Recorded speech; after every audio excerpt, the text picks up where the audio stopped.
ഹോട്ട്സ്റ്റാറിൽ ഇപ്പോൾ സ്ട്രീം ചെയ്തുകൊണ്ടിരിക്കുന്ന കാട്ടാൻ വെബ് സീരീസിനെ പറ്റി നമുക്ക് നോക്കാം. ഒരു ഗ്രാമം.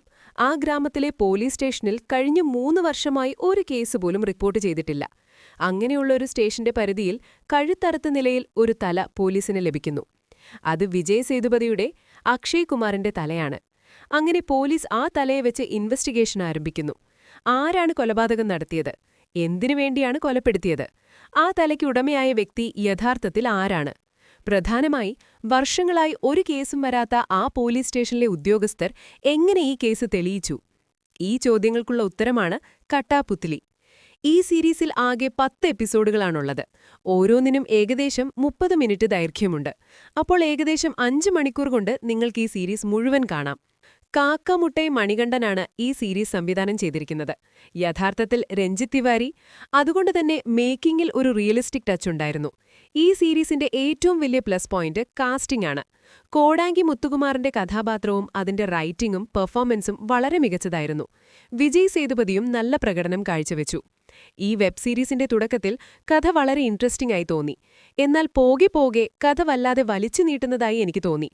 സീരീസിന്റെ തുടക്കത്തിൽ തന്നെ നമ്മളിൽ ധാരാളം ചോദ്യങ്ങൾ ഉയരുന്നുണ്ട്. പക്ഷെ ആ ചോദ്യങ്ങൾക്കുള്ള ഉത്തരം ഉടനെ നൽകാതെ 9ാമത്തെയും 10ാമത്തെയും എപ്പിസോഡ് വരെ അവർ വലിച്ചു നീട്ടി. തിരക്കഥ വളരെ സ്ലോ ആയതുകൊണ്ട് ആ ഒരു എൻഗേജിംഗ് ഫാക്ടർ ഇതിൽ നഷ്ടമായിട്ടുണ്ട്. 5 മണിക്കൂർ ഇരുന്ന് കാണാൻ തക്കവണ്ണമുള്ള ഒരു സീരീസായി എനിക്കിത് തോന്നിയില്ല.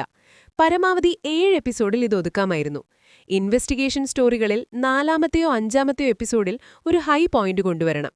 എങ്കിൽ മാത്രമേ പ്രേക്ഷകർ അടുത്ത എപ്പിസോഡുകൾ കാണാൻ താൽപ്പര്യപ്പെടുകയുള്ളൂ. എന്നാൽ 9ാം എപ്പിസോഡിലാണ് ഇവർ ആദ്യമായി ഒരു ഹൈ പോയിന്റിലേക്ക് എത്തുന്നത്. 7 എപ്പിസോഡിൽ ഒതുക്കി 4, 5, 6 എപ്പിസോഡുകളിൽ നല്ല ഹൈ മൊമെന്റ്സ് കൊടുത്ത് തിരക്കഥ കുറച്ചുകൂടി വേഗത്തിലാക്കിയിരുന്നെങ്കിൽ ഇതൊരു മികച്ച സീരീസ് ആയേനെ. പ്രധാനമായി ഈ സീരീസിൽ ഹിന്ദി, മലയാളം ഡയലോഗുകൾ ധാരാളമുണ്ട്. അതുകൊണ്ട് പലയിടത്തും സബ്ടൈറ്റിൽ നോക്കി കാണേണ്ടിവരും. അഡൽട്ട് കണ്ടന്റ് ഇതിൽ അധികമില്ലെങ്കിലും തെറിവിളികൾ ധാരാളമായുണ്ട്. മൊത്തത്തിൽ പറഞ്ഞാൽ ഒരു ആവറേജ് ടു ഓക്കെ ഫീലാണ് ഈ സീരീസ് എനിക്ക് നൽകിയത്.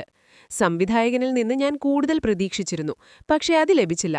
സ്ലോ പേസുള്ള ഇൻവെസ്റ്റിഗേഷൻ സീരീസുകൾ കാണാൻ ഇഷ്ടപ്പെടുന്നവർക്ക് ഇതൊന്ന് ട്രൈ ചെയ്യാം. എന്നാൽ എനിക്ക് ആ എൻഗേജിംഗ് ഫാക്ടർ മിസ്സായതുകൊണ്ട് അത്ര വലിയൊരു അനുഭവമായി തോന്നിയില്ല. ഈ മൂവി റിവ്യൂ ഇഷ്ടപ്പെട്ടുവെങ്കിൽ ഒരു ലൈക്ക് ചെയ്യുക.